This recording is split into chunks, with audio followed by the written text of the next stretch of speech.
Pagkatapos nito, ipagkakaloob ko ang aking espiritu sa lahat ng tao.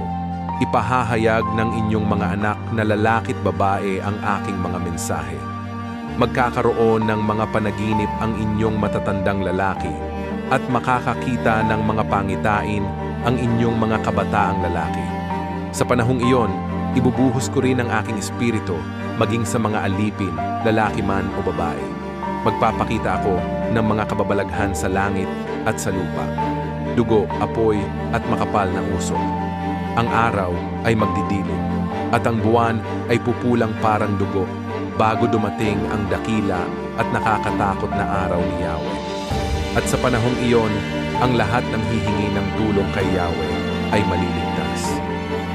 Gaya ng kanyang sinabi, may ilang makakatakas sa bundok ng Zion at ang aking mga pinili makakaligtas sa Jerusalem.